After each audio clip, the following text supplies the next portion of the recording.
Hello, I'm Panos Kotzathanasis, and this is ASEAN Movie Pulse Interviews. Today I'm here with a group of people this time. We have with us Miss Kozue Ito, Miss Chika Kinoshita, Miss Naoki Kondo, Miss Nana Akuzawa, and Mr. Stephen Martin. Hello, everyone. Hello. Oh, Konnichiwa. Konnichiwa. So to begin with the questions, the most obvious question here is how come you all came to work together? How did this thing happen?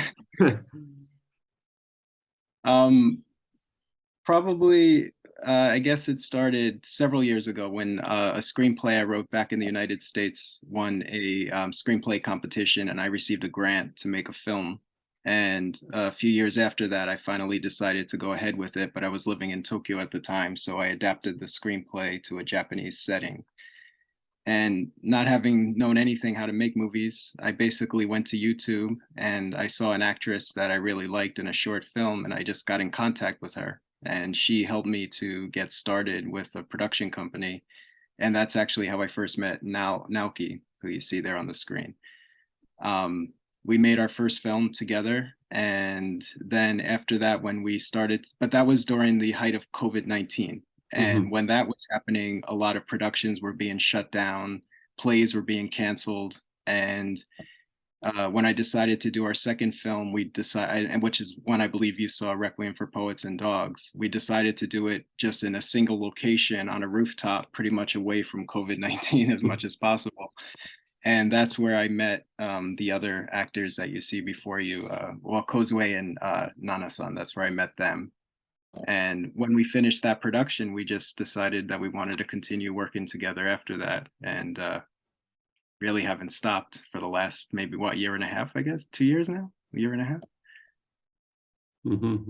Okay. And but can you tell me? Okay, how does the production works in your movie? Since like Miss Kozue and Miss Nana Akuzawa, they're acting, but they're also producers. So how does that work? So the way it works is I basically write the scripts, and I write a lot. I write the scripts pretty fast. I even write scripts that we haven't even produced yet, or we thought we were going to produce, but we end up not producing, and we go to another script. But when we decide on a project, basically I will hand it off to Kozue, and she will do a rough translation, like a pretty direct translation of the material. And then that will be shared with Nana, and Nana does more of a dramatic, this is how I would interpret it anyway. She does more of a dramatic translation. She'll search out the nuances of the dialogue, of the words, because English is very different from Japanese, of course. And then once that goes into play, and the scripts I write for specific actors. So I already know who I'm going to cast in the movie. I already know who we're going to work with. You know, I'll specifically say this part is for Nao, this part is for Chika.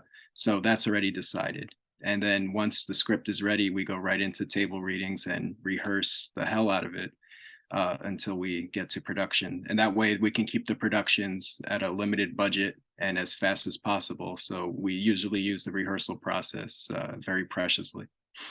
Okay. And the first movie that you shot was Unplayed Lullaby, am I correct? That's correct. Okay. So maybe in this case, can you, like Miss Nana Akuzawa and Miss Kozue Ito, tell us something about their characters in that movie, Sarah and Sai?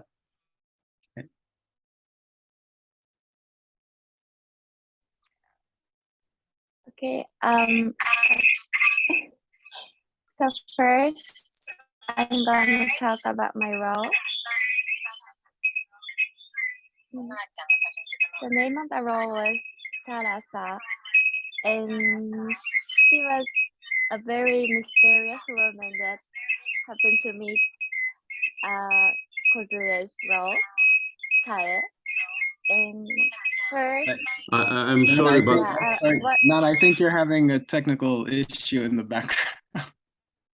Sorry, is it Is that Oh, okay? there you go. No, That's no, it's better. okay. That's No, better. it's Yeah. okay. Yes, yes. Sorry. And what I wanted to do with the role between the relationship between Sarasa and Sae is that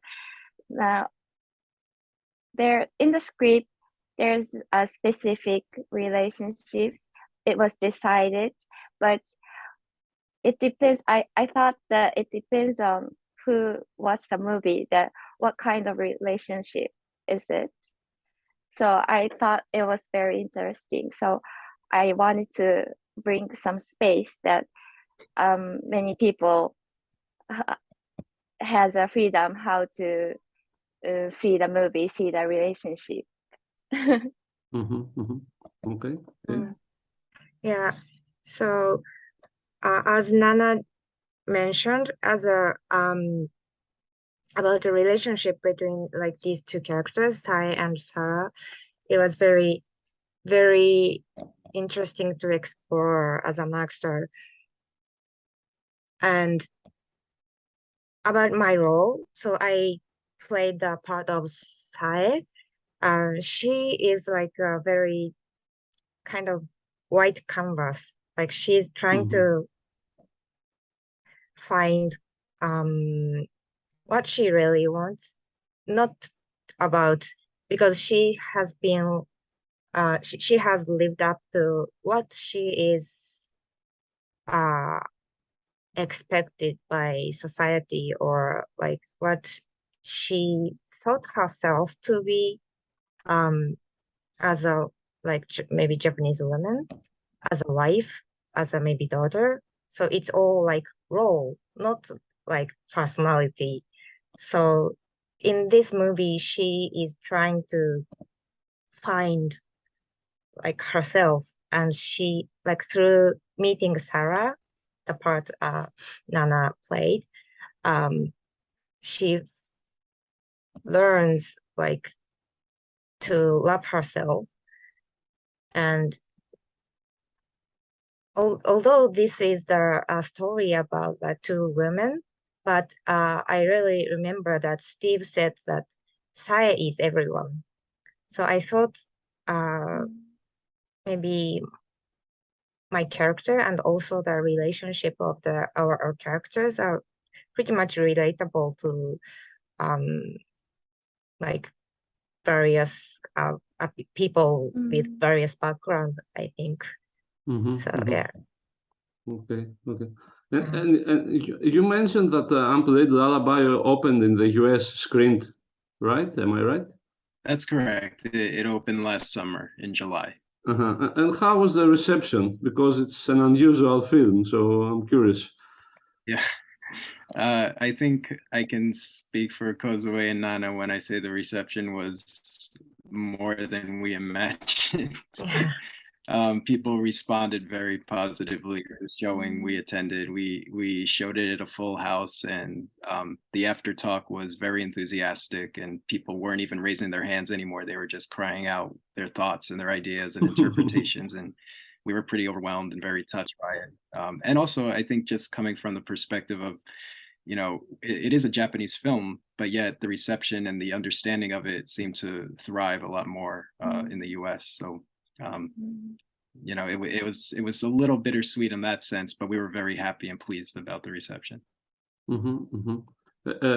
Has it opened in Japan yet? You mentioned this winter or something. So it's opening Monday, actually, here in Tokyo. Oh, really? Oh, good luck then. Thank you. Thank you. Okay. And and then the second film is okay. I'm a bit sorry. The second film was Anonymous Gods, right? Yeah. So Anonymous Gods, yeah, we made right after that. We produced it actually on the stage first as a theater play, and then we filmed it about 4 or 5 months later, last summer, through the summer. And so that was actually written during the production of Unplayed Lullaby. We had 10 days between location shots, and during those 10 days, I wrote Anonymous Gods, the first draft of it. And that was part of it was because Chika-san, who you see there, she was our assistant director on Unplayed Lullaby, and I started thinking about her character in Anonymous Gods when we were talking on the beach about the movie being a love letter more than anything. And I just liked her reaction so much, it started to inspire the character that she plays in Anonymous Gods, and so I just started writing that story.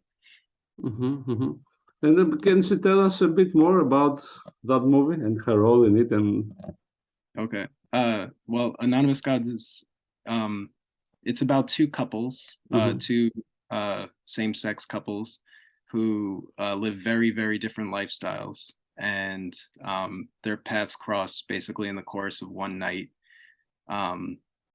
It's kind of a surreal journey, trying to explore the nature of art, relationships, finding a voice in a society that doesn't give a lot of integrity to people who are broken or somewhat sad, somewhat clumsy, awkward, depressed, suicidal in one of the characters' cases.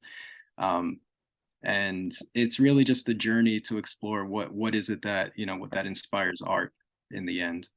And I used the milieu of two lesbian couples because I was trying to look for basically a group of people that maybe don't have the greatest voice in a country that's not really forgiving to such a voice.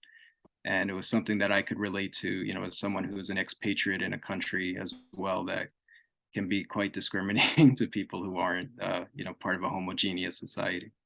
Okay. In general, your movies they have this very intense theatrical element. Yes, absolutely. Can maybe the actresses tell us a bit how is it, let's say, transforming this from theater to cinema? Let's say, for example, there are so many lines to learn for every movie, which seems really difficult to do so. So how do they feel about that? Maybe they can all answer that if possible. Yes, thank you. Okay. Kozue, tsuyaku shiteru? Okay, Kozue is translating for the other two ladies. Okay. Yeah, actually, the line was almost the same as the play in the movie.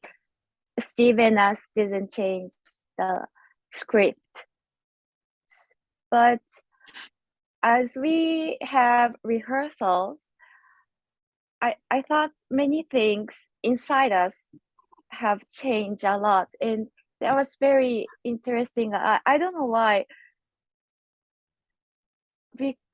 I don't know why.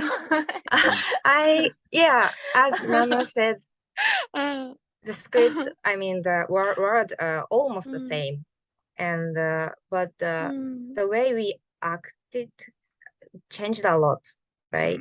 All the tones and also even the emotion and the meaning of the word even like changed. I mean, the theme doesn't change, but to explore the theme, the meaning of the word or the conversation can change. So it's all like, so I think like rehearsing for theater and doing the theater production and then rehearsing for the movie production, it's all the exploration of like one work. So it's very interesting. I think actually we didn't try to like let's do this like in the movie, in the style of a movie. We didn't try to do that way. Actually, I thought that recreating is the most reason that the way of the explanation changed. I thought. Yeah, and so I also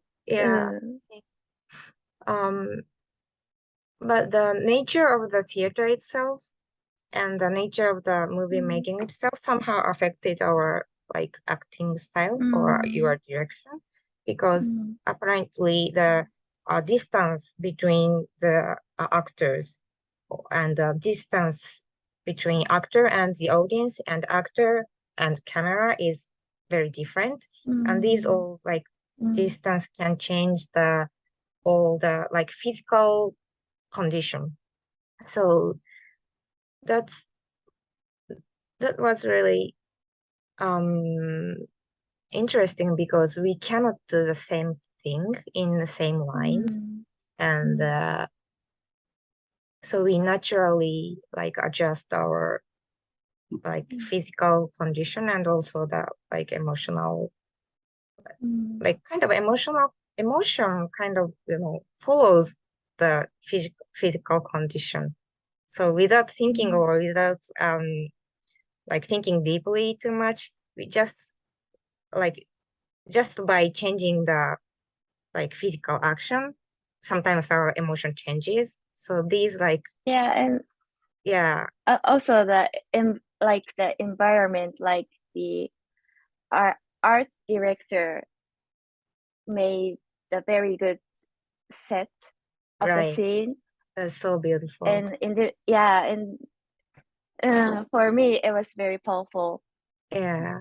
Mm. So can I just translate it to Chika quickly? Of course. そう、なんか、その舞台から映画を作るっていう中で、アノニマス・ゴッツの中でやっぱり、変わっていったよねっていうのは、まあ、観客との距離だったりとか、カメラとの距離っていうのが物理的に違うっていうところもあるし、物理的なものが変わったら感情がそれに合わせて変わったりとか、あとやっぱり美術っていうものに大きな影響を受けたりもしたよねって話をしました。Thank you. Okay. But in general, is there much improvisation there, or is it all written? We pretty much, we don't really, I mean, on rehearsal, we improvise. Yeah, but it's pretty tightly scripted.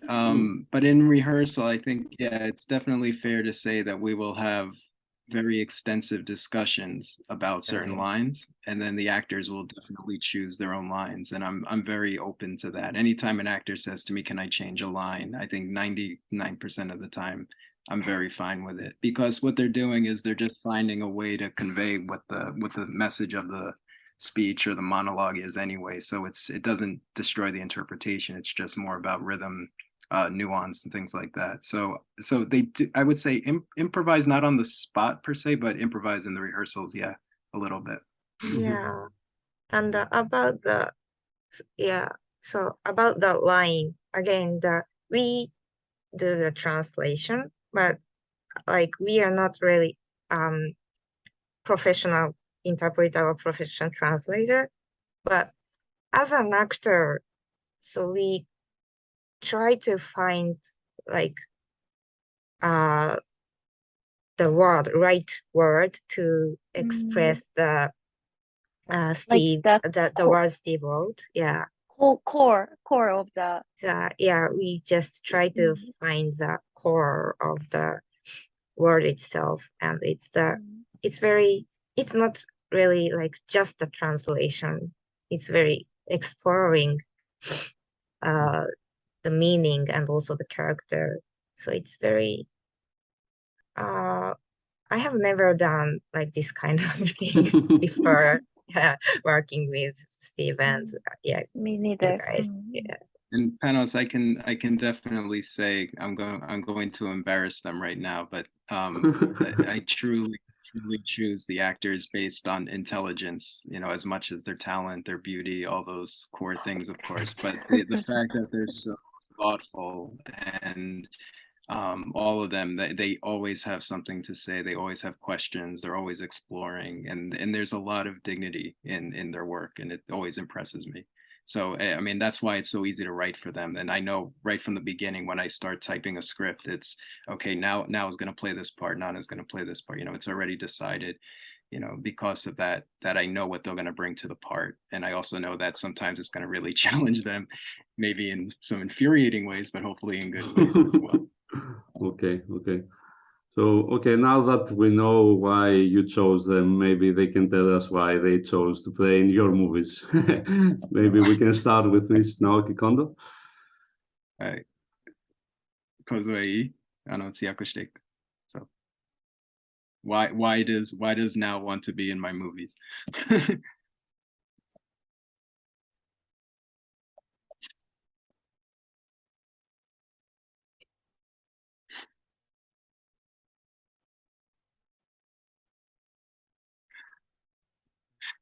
I'm scared of the answer.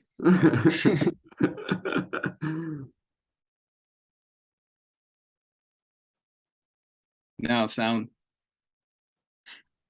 She's trying to off her like mute button.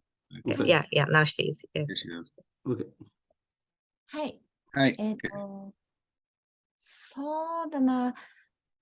そもそもオーディションの募集の時は、私の年齢設定よりはちょっと上の年齢設定、多分10歳ぐらいとか上の役だったんだけど、So first, she saw the posting of the like audition call of Steve's movie, and the role was like the age of the role was like much older than her actual age.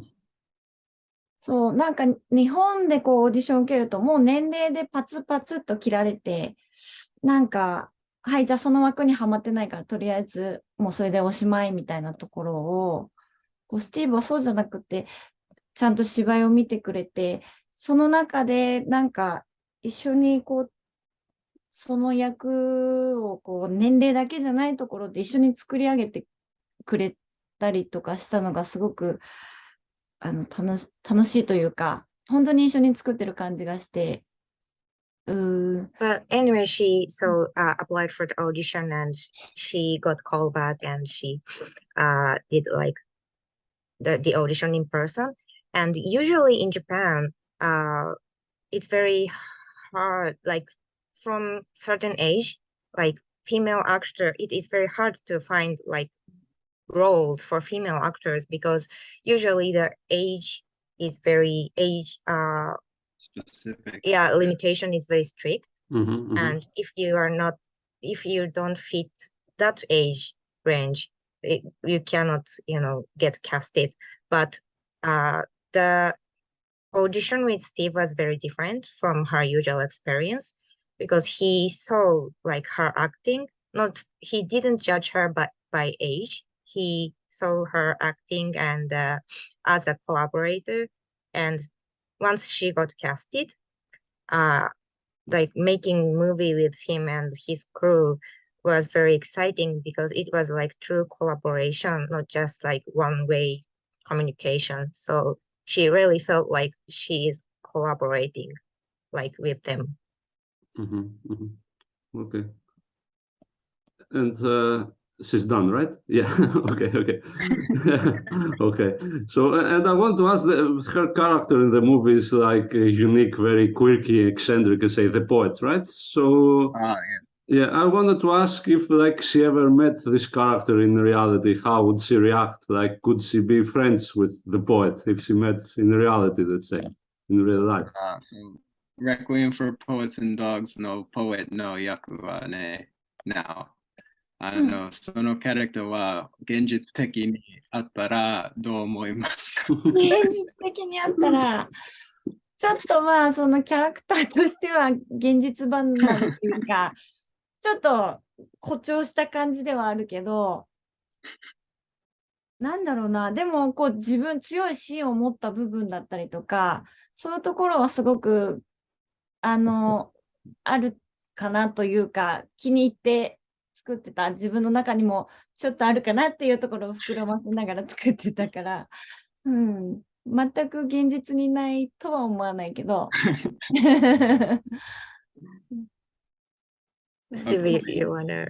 Okay, so that kind of character wouldn't exist in real life as far as she's concerned, but it was a lot of fun to imagine that. And she also said that she reached somewhere inside of herself to find some of the, let's say, less dignified nuances of the character. Okay. And can Miss Chika Kinoshita tell us a bit about now? What did she like about that character and why she decided to play it? About Anonymous Gods? About Steve? now, yeah. What did she like about now?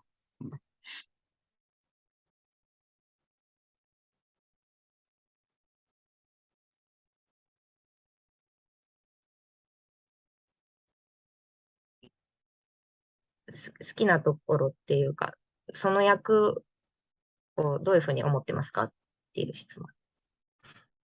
なんか最初に読んですごい思ったのは、一番自分がこのナオっていう役を愛してあげないと誰が愛するんだろうってすごい思いました。So when first she read the script, when she read about her character, she felt that if she herself doesn't love this character, who else does?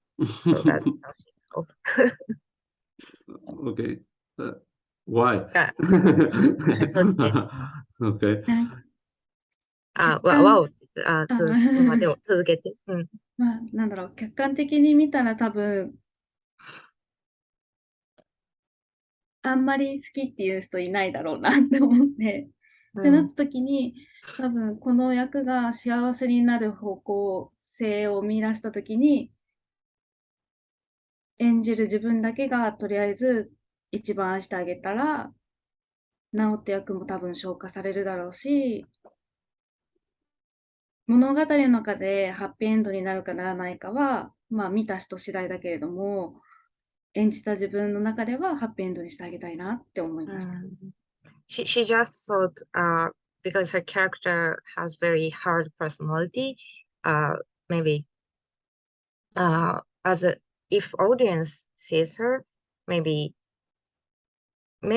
they find it hard to like feel relatable, but as an actor, she wanted to love her character, and like whether it is happy ending or not is what audience decides, but なんだっけ、ハッピーエンドするかどうかは観客が決めるけど、自分の中ではハッピーエンドだと思って。But anyway, as a character, as an actor, the ending is like happy ending for the character, and that's how she made approach towards the character. Yeah. Okay. So in general, in Anonymous Gods, there is a lot of fighting between the characters. There is a lot of tension. Is that easy to put on screen, and how do you achieve it, let's say? I don't know if I ever thought of it as fighting per se. I guess there's a couple of climactic scenes like that, but I mean, like I said, in the rehearsal process, it's pretty involved in terms of the blocking. We block everything with the actors and where they're going to be at certain beats and emotions. And then I do that with the technical team afterwards, and we try to find the compromise once we get to the set, and that's where things will shift a bit and alter here and there. But for the actors, again, I can't speak for them, but I imagine how draining physically it is. I know the one climactic fight scene at the end, we shot maybe 8 or 9 times from different angles, and we shot it straight through. I wouldn't break it into pieces on purpose. I didn't want to, and I know it was very draining, especially like I'm sure Kozue can talk about that, but it was exhausting. We shot it all night. Yeah. Yeah, we shot it all night, like literally all night, right? Okay. Okay, now that you say all this, I have to ask, do you fight sometimes during the shooting? Not fight. I pout like a baby and I run to the corner. Kozue and I cry a lot. Yeah. But fight, no, I mean, no, I wouldn't say we fight at all, actually. I think we respect each other a lot. We might resent each other at moments. I know, I'm sure Nana wishes I would cut the scenes up a few times, and I don't. But no, I don't think we fight.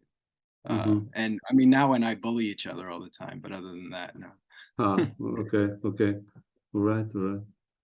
And okay, I guess since Miss Naoki Kondo is the most experienced, like of the group, can you tell us a bit how different was shooting a film like that only in a terrace during COVID compared to what else he has worked on? スティーブ、これってそのコロナ禍の中で、普段スティーブ以外の仕事とやってる中で、のと比べてどう違うかで合ってる、スティーブ。じゃあ、ナオさん、合ってる。その、まあ、なおさんが多分私たちの中で一番なんかいろんな映画での経験あると思うんですけど、なんかそれと比べて、このスティーブとのコラボレーションっていうのはなんかどう違いますか？どう違う？ああ、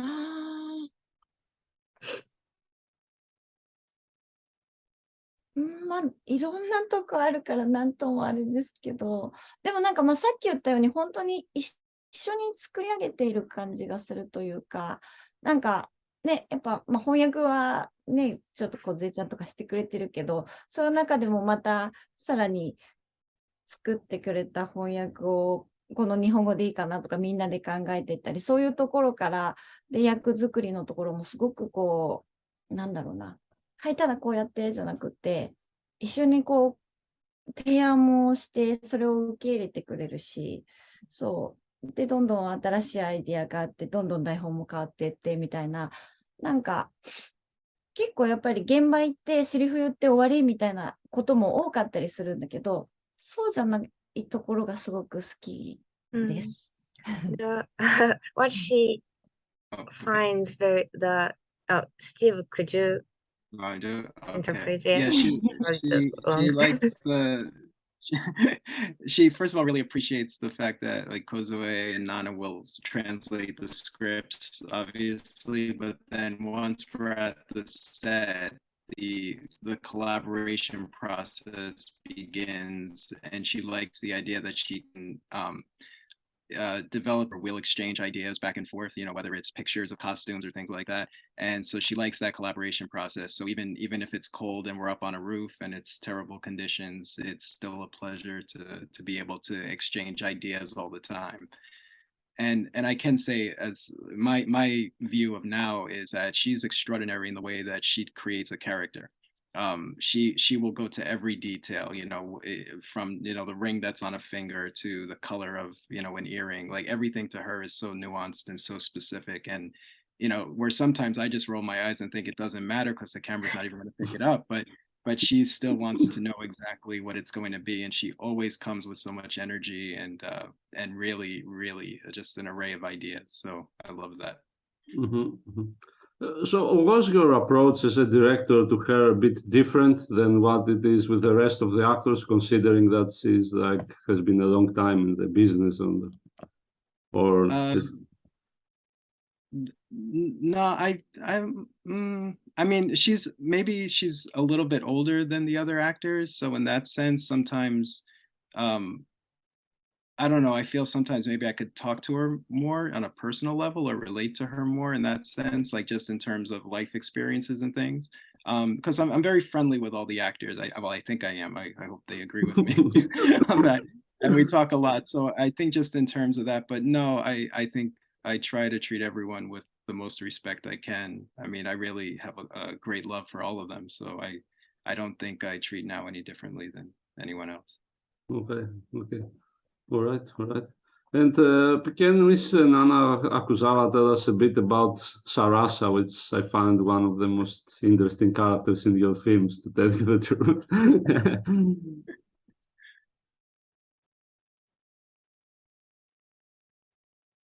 Particularly because she's like a femme fatale at times, but she's also broken and sad. It's a very nuanced character. So yeah.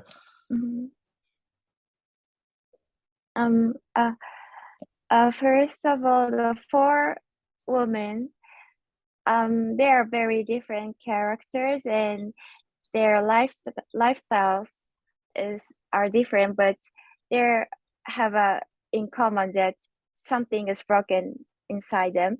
So I always felt the connection with other three women, and but I thought that the way to how to reach the others, the way to express her affection was different between them. And Sarasa, she was the one that most what she felt really inside her and how she expressed it was very have a distance. She doesn't know the right way, and I thought that was the tragedy. Mm-hmm. Mm-hmm. Okay. But was it difficult playing her, would you say, compared to the other roles? Difficulty. Okay. Um. Maybe you are like her in reality, so it was not difficult. You never know, you know. Yeah. One thing maybe I want to share is that first Steve wrote a character in Unplayed Lullaby called Sarah, and I thought that I was very surprised that I thought that role is, oh, this role is like me, and I was very surprised because Steve and I, since we met, I thought it was only 6 months or not. Not even a year. So I was very surprised. And then I read Anonymous God, and the character was totally different from Unplayed Lullaby. But I was also surprised that, oh, maybe this is me. So like, I think Steve really sees people's nature, and I thought the role he writes for me has always a part of me. So yeah, the character was hard and difficult, but there's always a step to get into the character, and I think the reason is because Steve really knows about me. Panos, I feel like I need to just say right now, the movie we're filming currently, Nana's part, she plays me. You? In the movie. She's the director. Okay. No, she actually plays Steve Martin. Yeah. In the movie, so okay. Yeah. That sounds interesting. Okay, since you started, tell me a bit more about this production. Can you tell me a bit more about this upcoming movie? The current movie? Okay, so the current movie actually stars all the people you see on the screen right now. Now plays my wife in the film. Kozue plays my producing partner in the film. Chika plays Kozue's girlfriend, and Nana plays me. And it was a film, it's a very personal film that I wanted to do to explore. I really wanted to explore the nature of inspiration, but sort of the dark places that it comes from. And it begins basically with my struggling with my crisis of being taken seriously as an artist. I take my own life, and I'm basically reborn as my muse, which is Nana. And then Nana becomes me, basically assumes my role as a director, as a husband, as a father, as, you know, as everything in my life, and transforms into this sort of like Alice in Wonderland like maze into my universe, and she sort of recreates me in the film. That sounds very interesting. So, okay, all right. And tell me a bit, so to get back to the previous movie, to Anonymous Gods. Okay, the film also shows how the difficult this relationship present nowadays. Can maybe tell us a bit about what's their opinion on the subject? Maybe Miss Chika Kinoshita can share a bit.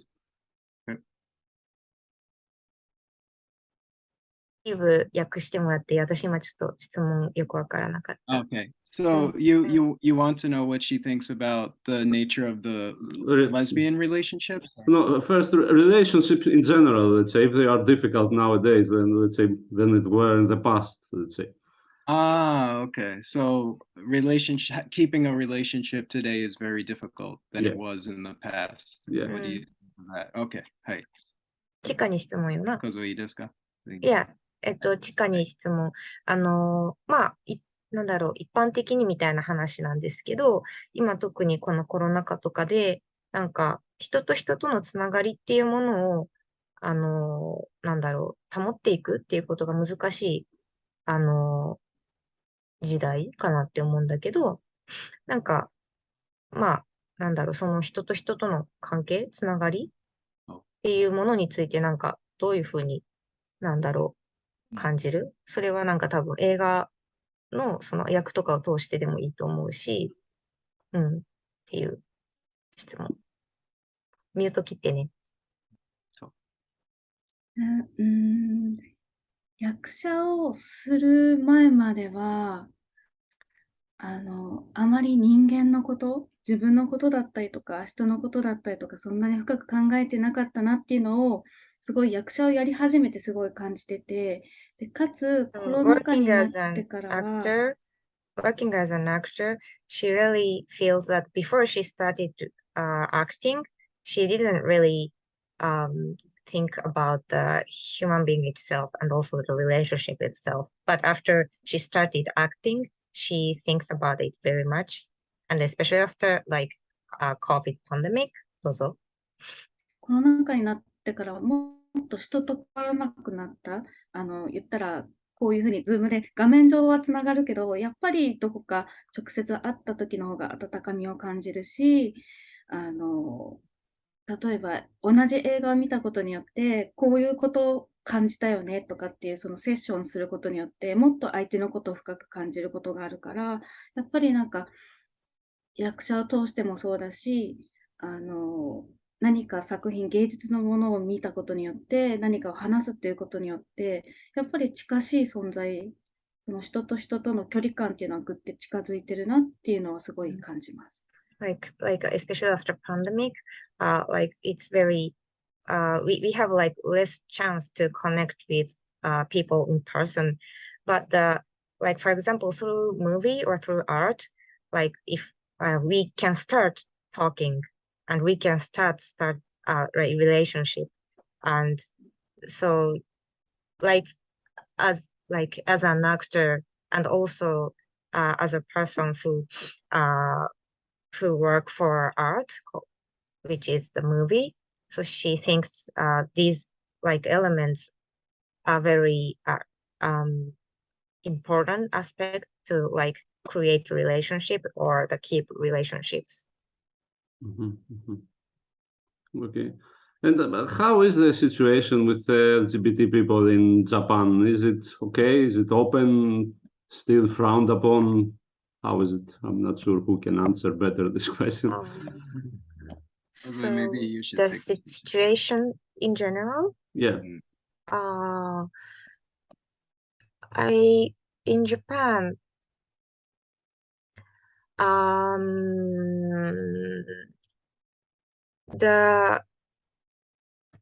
think in Japanese culture, like for example, like talking about our own like identity, like especially about the sexual orientation or gender identity, is if you are a sexual minority, it's still very hard to talk about it. And also the culture of so-called coming out is not really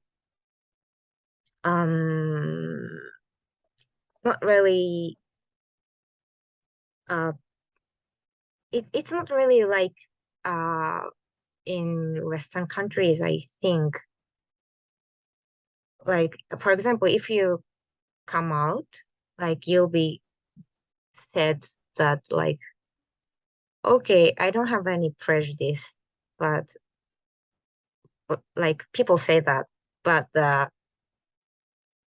people really don't say that, you know, I'm proud of you, or like thank you for sharing that, or like, you know, these kind of acceptance or it's very hard to find these like atmosphere of like acceptance. Of course, like there's it's very getting easy, like compared to 10 years ago, to live as a sexual minority here in Japan, but it's still like that. Like there are like atmosphere, you know, okay, I accept you. I know that there are LGBTQ people, but not in my neighbor. So that's like how it is in here. But again, like there are like many for example, in like movie industry or in television industry, there are several like good contents about which deals with the representation. We can find, you know, these good contents and like compared to like 10 years ago again. So the site is changing, but it's still not really easy. And especially about the about law and politics, the gay marriage is still not legal here. Mhm. And like if you want to change your registered gender, the rule is very, very strict, and it's very hard for transgender people to change their to actually gain their true gender registered, you know, it's very hard. So there are so many discrimination existing in these rules. So that's the situation here. Sorry, I talked too much. So, Okay, but, yeah. okay, no problem. If I may on that, just within Anonymous Gods was you know, the issue in the film where the couple is trying to have a child. We purposefully tried not to address the how and why of it, and just let it be as a regular couple trying to have a child. We knew that there was tension in the subtext of the script, but instead of addressing it as part of the story, we thought it was better to allow the characters to exist as lesbians in society rather than having a story about what it means to be a lesbian in society. And we thought that that was actually much more progressive in the sense of acceptance and giving them a voice and to be real people instead of just being labeled as this is their category, rather than this is the dilemma in society that they have to face just living their everyday lives. And I think we accomplished that, and you know, I think we're very proud that we were able to do that. Okay, and since you mentioned the industry a bit, can you tell me what is the situation with the Japanese movie industry at the moment? Maybe Miss Naoki Kondo can tell us how is it compared to like 10 years ago, let's say. なんか今の映画業界は、なんか例えば10年前と比べた日本の映画業界にどういうふうに変わっていってますか？日本の映画業界どんな感じですか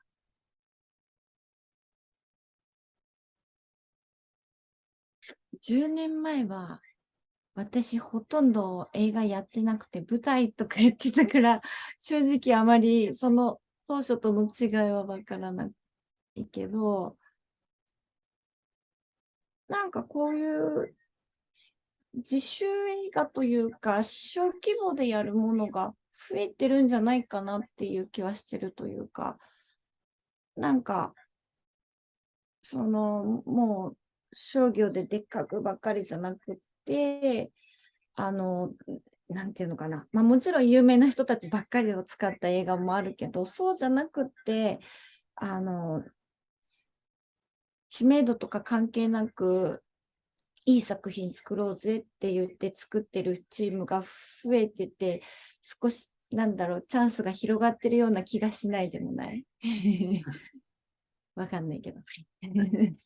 So about 10 years ago, she was mostly doing theater more than films at the time. But what she's found is that the independent movie industry in Japan has really increased over the last few years. And I think we would all agree on that. I mean, that includes us, obviously. And that there's more and more people out there who are saying, you know, I think we can make something really great. And with the technology obviously available, it's becoming, the industry is becoming wider and more chances for actors as well to act in different films. And I can say that the amount of things like mini theaters in this country is really grown as well. There's a lot of independent film houses around Japan. And how was it for you, like a foreigner directing in Japan? How did you feel about it? How did they accept you, let's say, in the industry? I pretty much work with the same people all the time, not just the actors that you see in front of you, but also the craftsmen, the technicians, almost use the same team. I mean, I fluctuated on my cinematographers a lot, but other than that, we pretty much use the same team. You know, it's that question, I think probably the cast in front of you, they know it's kind of a sensitive question for me, because I do have a bit of a complex about that. Sometimes I feel that if my name is on the poster or on a flyer, that people won't acknowledge it as much here. That could just be my imagination, but I do feel that sometimes when we present our films to a theater, if it's directed by, somewhat Suzuki, then maybe it might have a better chance of being watched by the owner. But I'm not sure exactly how true that is. But I know for the people I work with, it's never really a problem, and it never comes up, and I can't imagine anyone thinking such a thing. So no, I mean, the movies I make, I try to believe they're about human beings. I don't think they're about specifically Japanese people per se. I hope they're more universal than that. Which is why I was so happy that Unplayed Lullaby was well received in the US, even though it was spoken in Japanese. Okay. Well, I guess that's it, unless anyone wants to add anything else. We're okay. We have been up for an hour. I don't want to tire you anymore. So, anyone would like to add anything before we close? なんか言いたいことがありますか、誰か。If not, it's okay. No problem. No, just thank you. Yeah, it was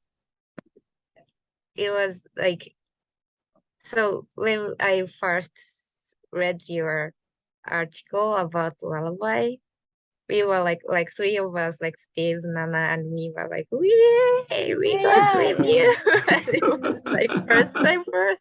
It was just, exciting, like, and we really appreciate like this like talking to you with you like this, and again, you really encouraged us to continue work hard.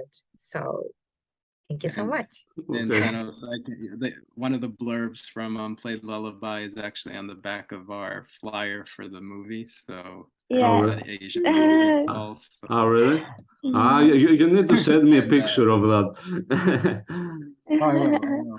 Requiem. And also, I just wanted to say, when at the end of Anonymous Gods review that you wrote, and you said you wonder if I'm going to expand my theatrical aesthetics world, I'd like to say that the last film we made, we're currently making, I hope I'm doing that to a more cinematic design and less dialogue heavy. Okay. I have to say, I'm really eager to see. Yeah, I really want to see that movie now. Your next one. Okay. So I guess that's it. Yeah, thank you all very much. Really nice having you here. Yeah, thank you very much. You too. And good luck with the movie. Okay, bye. Thank you so much. Bye-bye. Bye. Thank you. Bye. Bye.